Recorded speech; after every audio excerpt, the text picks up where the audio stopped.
And to the testifiers, we've talked with each of you about this. You brought up the issue of the governor's proposals to raise revenue and tied them back to education funding. But when you look at the House position on education funding, you look at the governor's position on education funding, can you just give me your thoughts on what the House target is on education funding? Not to turn this into the K-12 committee, but can you just give us your thoughts on what the House target is on education? Not those priorities, but the total aggregate of spending. Mr. Coney? Mr. Chair and Representative Garofalo, we're very pleased that the House and the Senate and the governor have all held schools harmless in the way that they have. Absolutely true. And Mr. Chairman, Representative Garofalo? Mr. Chairman, and to the testifiers, since the House position is, in terms of total spending on education, is virtually identical to the governor's, and since we're doing it without revenue increases, without the governor's revenue increase plan, why would the governor's increase plan be relevant to education funding in the state of Minnesota? Mr. Coney? Mr. Chair, if our children only grew up in schools, there might be no relevance. But when people ask me what the most important thing is to close the achievement gap, I very simply say that they need all the support services that those other parts of the state's budget provides. Cutting health and human service for children who are coming to our schools, who are ill or who have families who are ill, makes it just as difficult for those children to learn. No dollar amount in a school can make up for that. So while we are very supportive of the House and the Senate and the governor working to hold schools harmless, the truth is that our children do not live in a vacuum. Representative Garofalo? Just a last question. Is it a fair statement then to both the testifiers that with regards to the proposals to raise revenue, that the amount of spending aggregate spending that we're making on education finance is really not a matter of dispute in this debate, that it is in the other areas you identified? Mr. Coney? Mr. Chair, Representative Garofalo, what we're concerned with is the future.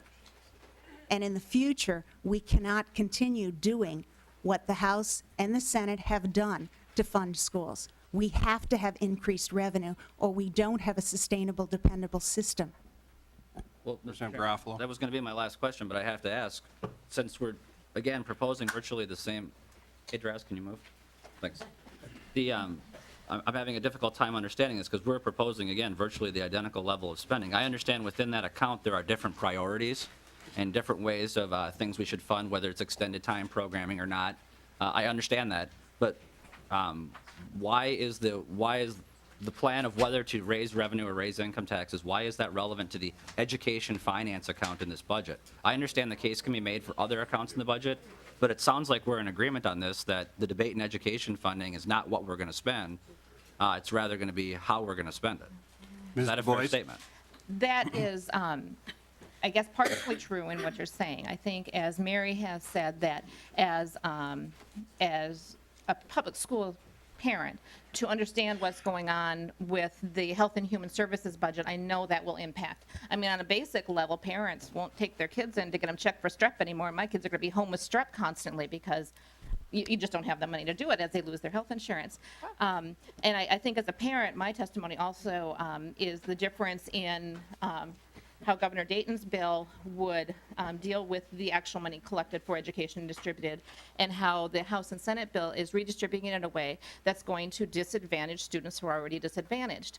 And I strongly disagree with the idea. From what I figured out in the history of Minnesota, pitting parents against parents has happened before, school districts against school districts. And as a parent, I can't strongly say how strongly I'm against that.